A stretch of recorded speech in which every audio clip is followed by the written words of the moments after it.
हैं Sam Curran. गेंद और बल्ले से धमाल मचाया है और यहां पर राजस्थान की लगातार 4 हार हो गई। जीत की कहते हैं ना चौका लगा दिया उन्होंने, हार का चौका लगाया तो वहां, लेकिन हम सोच रहे जीत का लगाएगी, जीत का कहां, तो हार का लगाती जा रही है। बिल्कुल देखिए, भले ही मोनू इनके सामने क्यों लिख गया हो, यानी क्यों इनके सामने लिखा गया है, क्वालिफाई कर चुके हैं, वो भी कल दिल्ली ने मैच जीता उसकी बदौलत, कल लखनऊ मुकाबला हार गई उसकी बदौलत, इनके सामने क्यों जरूर लिखा गया, लेकिन किस्मत की धनी बिल्कुल भी राजस्थान नहीं है। इनके सामने अगर एक रन भी होंगे तो वो भी ये बिल्कुल छोड़ के आ जाएगी। 2022-2023 में हम यही देखते जा रहे हैं कि राजस्थान ट्रॉफी के बहुत करीब पहुंच के उसके बाद हार जाती है। आज भी यही कुछ हमें देखने को मिला, ना बल्लेबाजी चली ना उतनी गेंदबाजी चली। आप बारसापारा स्टेडियम में इतना छोटा टोटल बनाते हैं जिसको आप डिफेंड भी नहीं कर पाते बाद में। तो आई थिंक जो राजस्थान है वो बल्लेबाजी में भी आज फ्लॉप रहा, गेंदबाजी जो इनकी ताकत रहती थी उसमें भी काफी फ्लॉप रहा और बहुत सारे कैचेस भी आज इस मैदान में छूटे हैं। बिल्कुल, लेकिन भाई अगर इस मैच को आप देखोगे यहाँ पर 145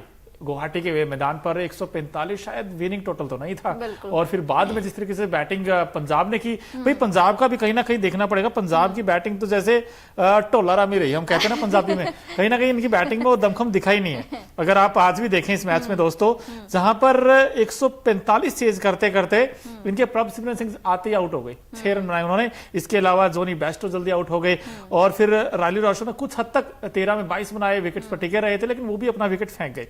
आवेश खान ने उनको आउट किया, लेकिन उसके बाद देखें तो सैम करन एक चट्टान के जैसे खड़े हो गए, जैसे वो अंगद के जैसे पांव जमाया एक जगह और वो हिले ही नहीं, और पूरी तरीके से मैच अपने पाले में डाल दिया। उन्होंने 63 बनाए, नॉट आउट रहे, अच्छी बात ये रही, और उन्होंने विकेट्स भी लिए और आज रन भी बनाए। भाई सैम करन ने लास्ट में आके दिखा दिया कि हाँ मैं कैप्टन हूँ। बिल्कुल, और मैं कैप्टन हूँ। आई थिंक हम लोग बहुत ज्यादा उनके बारे में बोल रहे थे कि 18.5 करोड़ में क्यों लिया है, आज के मुकाबले के लिए लिया था। ऑल्दो पंजाब के लिए ये मुकाबला डेड रबर था, उनके लिए कुछ भी मुकाबला मायने नहीं रखता था। साख के लिए लड़ रहे थे, खाली अपना जो विश्वास फैंस ने उनके ऊपर बनाया है उसके लिए लड़ रहे थे, बट बावजूद उसके सैम करन ने काफी अच्छी बल्लेबाजी भी करी है, साथ साथ गेंदबाजी भी करी है। 3 ओवर में 24 रन खाली उन्होंने लुटाए हैं, 2 विकेट चटकाए हैं और 8 की इकोनॉमी से काफी जबरदस्त इनकी इकोनॉमी रही। साथ साथ हर्षल पटेल की बात करें, इन्होंने भी काफी जबरदस्त फॉर्म दिखाया है। 4 ओवर में 28 रन इन्होंने दिए हैं, मात्र 2 विकेट चटकाए हैं। ऑल्दो लग रहा था कि हर्षल पटेल की स्लोअर वंस यहां पर काम नहीं करेगी,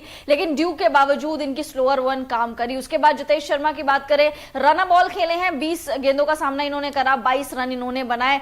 ठीक है, इनकी साझेदारी हो गई थी, थोड़ी बहुत मोमेंटम सेट कर दिया था इनकी और सैम करन की साझेदारी ने। जॉनी बेस्टो एक मैच में चलते एक मैच में नहीं चलते, आज भी इनका डब्बा गुल नजर आया। प्रभसिमरन सिंह अपना जो विकेट है वो फेंक के चले गए थे। शुरुआत अच्छी नहीं हुई थी पंजाब की। बिल्कुल, लेकिन दोस्तों एक चीज आपने नोटिस की होगी, जो 5 विकेट की हार है और लगातार चौथी हार है आरआर की। अब इस हार ने अब ये टीम नंबर 2 पर ही रहेगी, केकेआर नंबर 1 पर ही रहेगी, क्योंकि केकेआर के तो 19 पॉइंट हो सकते, उनको तो कोई नहीं छेड़ सकता। बिल्कुल, अब इनके तो 16 ही पॉइंट है। अगर अगला मुकाबला जीतेंगे तब भी इनके तो 18 ही होंगे। तो कहने का मतलब ये है कि अब तो ये नंबर 2 पर ही रहेगी और जीतेगी अगला मुकाबला, जीतेगी लगता है। पता नहीं, देखिए आज राजस्थान ने बड़ा डिसअपॉइंट करा है और मुझे लग रहा है सबसे ज्यादा डिसअपॉइंट आज अखिल सर होंगे, क्योंकि उनकी फेवरेट टीम है। बट राजस्थान ऐसा खेल दिखाएगी, आखिरी कुछ पुराने पिछले 5 मुकाबलों में किसी ने नहीं सोचा था। एक टाइम पे राजस्थान बड़ी बैलेंस नजर आ रही थी कि इनके पास तो गेंदबाजी है, ट्रेंट बोल्ट हैं, ठीक है, इनके पास यूजी चहल है, बट इस बार राजस्थान को हो क्या गया वो समझ नहीं आ रहा। बिल्कुल, ना सिर्फ अखिल बल्कि जो टीम मैनेजमेंट है, अब उनके सामने कहीं ना कहीं कई सारे सवाल खड़े कर दिए यशस्वी जायसवाल के फॉर्म ने। अब जायसवाल के रन नहीं आ रहे दोस्तों, और जायसवाल के आउट होने का तरीका देखिए। आज भी सैम करन की जो अंदर आने वाली गेंद थी वो तंग करके बैटर पैड में बहुत गैप था, जिसके बाद वो बिना हिले, विदाउट एनी फुटवर्क उन्होंने अपना विकेट फेंक दिया। और उसके बाद आज संजू सैमसन का बल्ला भी नहीं चला। हालांकि रियान पराग फिर एक बार फिर उन्होंने बल्ले, वो बार-बार इंप्रूव कर रहे हैं आकर कि भाई मैं बैटिंग कर सकता हूं, और आज भी उन्होंने बैटिंग करके दिखाई। आज भी बैटिंग कर, हालांकि वो हाफ सेंचुरी नहीं बनाई, लेकिन फिर भी उन्होंने उम्मीदें जरूर जगाई। 145 अगर पहुंचा है स्कोर तो उसकी बदौलत ही पहुंचा। और आज अच्छी बात यह है कि लोकल बॉय है, अपने होम ग्राउंड पे खेल रहे थे। पिछले साल जब अपने होम ग्राउंड में खेले थे उस टाइम पे नंबर 5, नंबर 6, नंबर 7 पे आया करते थे, लेकिन इस बार नंबर 4 की इन्होंने शोभा बढ़ाई और बड़े ही जबरदस्त तरीके से इन्होंने बल्लेबाजी की। राजस्थान की पूरी टीम में बल्लेबाजी क्रम में अगर बात करें तो सिर्फ इन्हीं का बल्ला चमका है। इन्होंने बता दिया है कि मेरा होम ग्राउंड है, यहाँ पे मैं बेहतरीन तरीके से खेलता हूँ, यहाँ की कंडीशंस को मैं जानता हूं। बट संजू सैमसन ने थोड़ा सा डिसअपॉइंट जरूर करा, क्योंकि रन बॉल्स खेली, 18 रन इन्होंने बनाए 15 गेंदों का सामना करते हुए, साधारण से 120 की स्ट्राइक रेट के साथ। तो रन बॉल्स इन्होंने खेली, बट रियान पराग इनकी आग जबरदस्त देखने को मिली। 48 रन इन्होंने बनाए 34 गेंदों का सामना करते हुए, 141 का स्ट्राइक रेट, मतलब ऑलमोस्ट 150 के स्ट्राइक रेट से इन्होंने बल्लेबाजी की है। और बारसापारा स्टेडियम आज बहुत ही ज्यादा स्लो पिच नजर आ रही थी, लग नहीं रहा था कि ये टिपिकल बारसापारा स्टेडियम है जिसको हम जानते हैं, जहां पे 190 का एवरेज स्कोर रहता है। इवन हम लोगों ने तो प्रेडिक्ट भी करा था, लेकिन ये धर्मशाला वाला मामला पड़ गया कि यहाँ पे चीजें उल्टी पड़ गई। और देखिए 145 रन बने हैं, वो भी चेस करते हुए। पंजाब की थोड़ी हालत खराब हो गई थी, क्योंकि सैम करन नहीं होते तो विकेट फेंक के चले जाते। लेकिन सैम करन ने आज बड़ा स्मार्ट खेला, उनको पता था जिस तरीके से उन्होंने रीड किया विकेट्स को, और बड़ी आराम के साथ खेल रहे थे। हालांकि जब जरूरत थी तब उन्होंने शॉट्स भी खेले। लेकिन अगर इस मैच में दोस्तों अभी अगर आप हमारे साथ जुड़े हैं तो जल्दी से आपको हालचाल बताते थे इस मैच में हुआ क्या क्या था। भाई पंजाब किंग्स को 145 का टारगेट था और आरआर की टीम ने पहले बैटिंग की थी। पहले बैटिंग की थी तो वहां पर जायसवाल सिर्फ 4 रन बनाकर आउट हो गए, 1 चौका लगाया उन्होंने।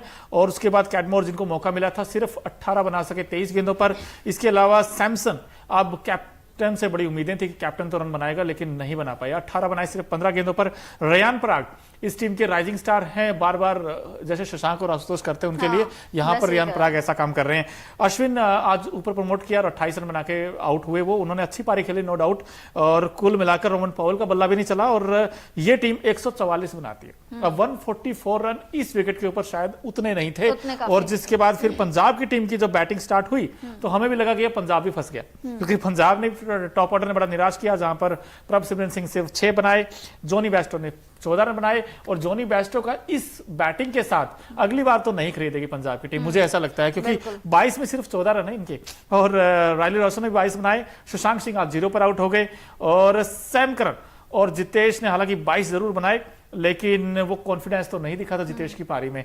और आशुतोष 17 बनाकर नॉट आउट रहे। तो कुल मिलाकर पंजाब के खेमे में जीत जरूर आई है। और कहीं ना कहीं जब जीत आती है, भले ही आप बाहर हो चुके हो, लेकिन कहीं ना कहीं कॉन्फिडेंस थोड़ा बूस्ट तो करेगी, काफी ज्यादा बूस्ट करेगी। और देखिए लगातार हारते जा रही है राजस्थान की टीम जो है, और सामने पंजाब है जो अपना डेड रबर मुकाबला खेल रही थी। पंजाब भी जीत गई। राजस्थान को थोड़ा सा सोचना पड़ेगा कि अपने आगे सिर्फ क्यों लगा लेने से सब सारी चीजें सॉर्ट आउट नहीं हो जाती।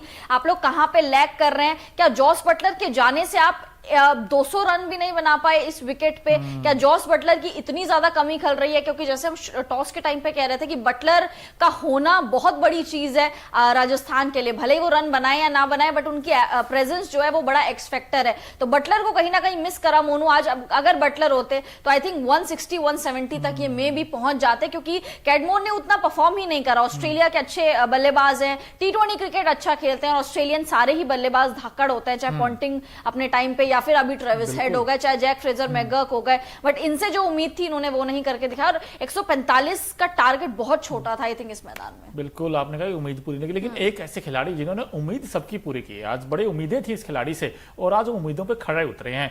भाई हमारा खास सेगमेंट है Okinawa effective player of the match कौन है आज के मुकाबले में, क्योंकि जो ओकिनावा की स्कूटी है वो कोस्ट इफेक्टिव तो है ही है, माइलेज बड़ा शानदार देती है। और इस खिलाड़ी ने दमदार खेल दिखाया, ना सिर्फ गेंद से बल्कि बल्ले से भी कमाल किया है। तो दिखाई देते हैं भाई आपको Okinawa effective player of the match आज के कौन है। One and only one, Sam Curran. अब ये बंदा है टनाटन यार। नाम करन है तो इन्होंने 3 ओवर में सिर्फ रन भी कम दिए और 2 विकेट भी लिए। और जब बल्लेबाजी की बात आई तो वहां पे 63 बनाए और 41 बॉल्स में बिल्कुल। और स्ट्राइक रेट भी मोनू इनका जबरदस्त था। गेंदबाजी में भी अपनी टीम के लिए योगदान दिया, बल्लेबाजी में और साथ साथ कैप्टनसी में भी इन्होंने काफी अच्छा कमाल करा है। लीडिंग फ्रॉम द फ्रंट वाली क्वालिटी आज इनमें नजर आई। अगर यही कप्तानी वो पहले कर लेते जब पंजाब बनी हुई थी मैच में, आई थिंक बहुत बड़ा डिफरेंस क्रिएट कर देती। तो सैम करन ने ऑल इन ऑल बहुत अच्छी कप्तानी की है, बल्लेबाजी भी की है और गेंदबाजी भी की है। अच्छा, इस मुकाबले में अगर देखें तो पांडे जी रबाडा नहीं थे इस मुकाबले में, लिविंगस्टोन नहीं थे, शिखर धवन नहीं थे। अब पंजाब का क्या सेटअप होगा अगले सीजन अगर आप देखेंगे तो क्या सैम करन जिस तरीके की बैटिंग उन्होंने की है इस बार और विकेट्स भी लिए हैं, कि सैम करन के साथ ही जाएगी या फिर कोई नया कैप्टन आप देखते हो?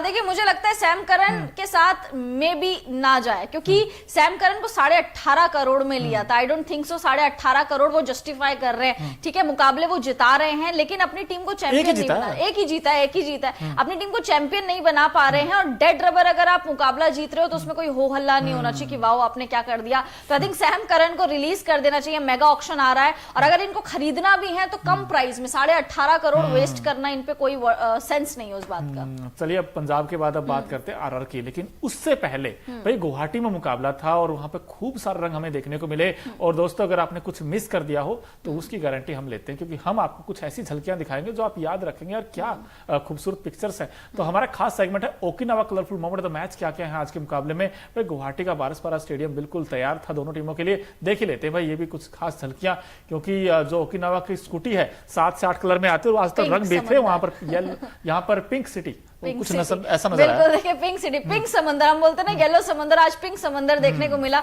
यहाँ पे सैम करन और संजू सैमसन साथ में खड़े हुए, दोनों की ड्रेस भी बहुत ज्यादा मिलती है, एक तरफ पिंक कलर की ड्रेस है, एक तरफ रेड कलर की ड्रेस है। यहाँ पे बारसापारा स्टेडियम जो है बहुत ही ज्यादा खूबसूरत लग रहा है, और जब लाइट्स होती है यहाँ पे मोनू तो और भी ज्यादा मजा आता है। जैसे धर्मशाला का स्टेडियम आपने देखा होगा, बहुत खूबसूरत लगता है रात को, तो ये वाला स्टेडियम भी बहुत प्यारा लगता है रात को। और यहाँ पर ना ऐसा नहीं था कि यार पंजाब का ज्यादा क्राउड था या आरआर का, दोनों का ही ज्यादा क्राउड था, लेकिन मुझे ऐसा लगा कि थोड़ा सा ना पिंक ज्यादा कुछ था, क्योंकि वहां पर जो लाइटें गिरी थी ना और जो फैंस आए थे वो हालांकि आरआर को सपोर्ट करने आए थे, बट आरआर की लगातार चौथी हार। अब यहाँ पर इतने सारे सवाल